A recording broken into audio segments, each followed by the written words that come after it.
Hey everyone. Yesterday, 3 more asteroids flew by the Earth. Um, None of them was considered to pose a threat, although one was pretty close. I found out late last night I was going to post and didn't. Um, just been real tired because where I was cleaning condos just one time a week, I'm now doing it like up to 3 days. And so it's wearing me out. This week it's going to total 4 days. So anyway, let me get to the asteroids. Asteroid 2019 OD passed the closest to Earth than the Moon, within 222,164 miles. The Moon is 238,900 miles away. It was observed 3 weeks ago. The first passed around 9:31 a.m. The asteroid is 393 feet across, passing at 42,926 miles per hour. And 2015 HMLO asteroid, 2019 OE, zip by. OE at 10:36 a.m. A distance of 494,000 miles. And 2015 HM10, distance of 2,914,000 miles. Anyway, early this morning at 2 a.m., 2015 is 361 feet across. So it passed at like 2 a.m. And I woke up at like 3:30 a.m., 3:20 a.m. And I was having trouble breathing for some reason. I don't know. But anyway, it was 361 feet across, moving at 21,273 miles per hour. And 2019 was only 70 foot moving across and moving at 22,444 miles per hour. All of these was Eastern time. Okay, now I'm going to get to something else to explain these earthquakes that's going on. First of all, when I did the old video on something that had to do with the Big Bang Theory, which I don't believe anyway, that's just me. Someone said the universe would have to be expanding. Well, you know what? It is expanding. But that's not what I'm here to tell you.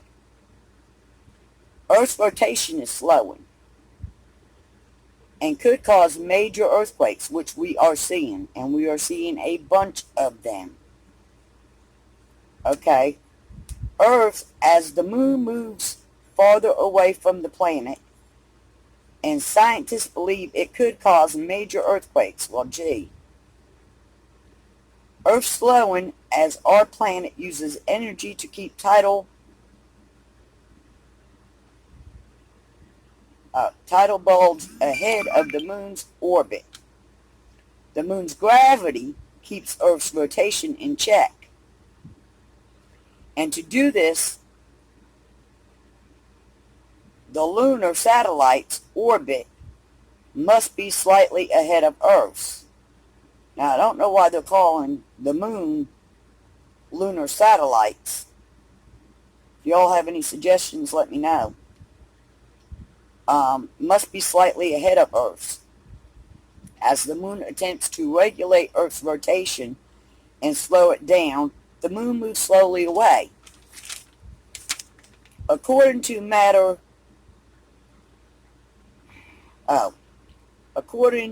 to Matthew Funky, or Funk, whatever his name is, Solar System Ambassador, who wrote on Q&A website Quora, the moon's gravity creates a tidal bulge on the Earth. This bulge, I can't even read my own writing, y'all, attempts to rotate at the same speed as the rest of the planet. As it moves ahead of the moon attempts to pull it back.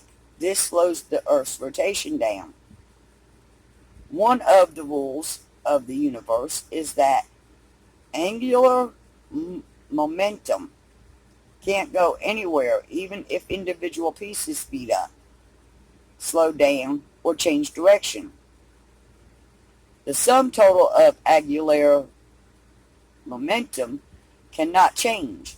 The Earth loses angular momentum when the moon slows it down. So the moon has to gain it, and it does by moving farther away in its orbit.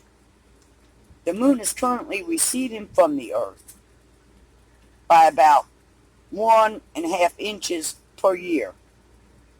Now, I mean, that's not a lot, but it is a change. This could lead to major earthquakes down the line. A slow rotating globe leads to stronger and more frequent earthquakes.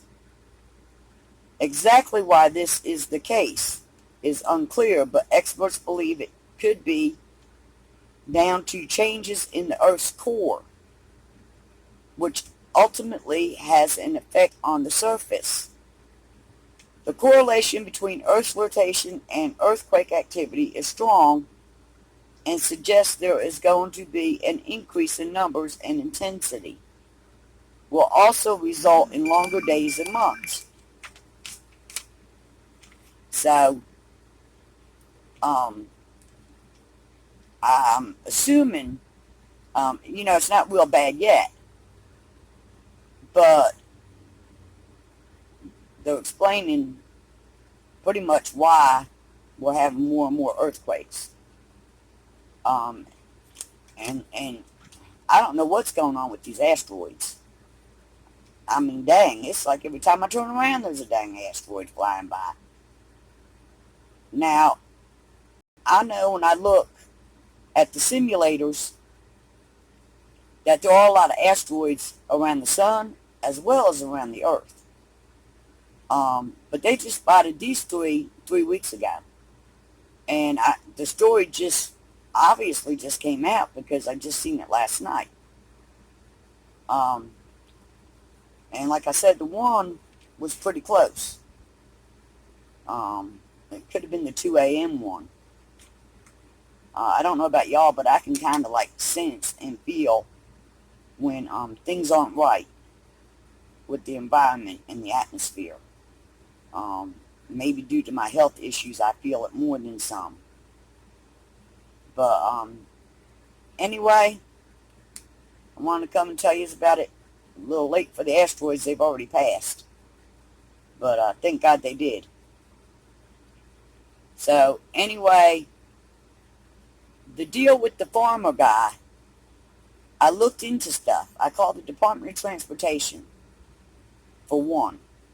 They told me that if there is not a state or a county road, and you know county road is a dirt road that goes either past or by someone's property, which is right-of-way access, then there is no right-of-way unless it's on the deed. It's not on the deed. Therefore, the farmer does not have a right to trespass across private property. Now, until I own it, there's not a whole lot I can do about the landlord allowing him to come through there. But y'all, it's nothing against the farmer. I don't have a problem with him getting to his land. But I do think that the people next door to me, who does have a long driveway or county road that goes along their property, who's blocked it off with fences and all kinds of other stuff, he might have a right-of-way on that piece of land. I don't know. But that it seems to me that since they are right next door to him, and they do have a long driveway road that's not grass, it would make more sense to me for him to go after them for a right of way. Because I don't foresee any judge telling me that I have to let him trespass on private property. And, I'm putting my RV over there on that slab. Well, that so-called right-of-way would go right by my bedroom window. And I don't want to hear tractors going by my bedroom window. And I certainly don't want people parking in my damn backyard.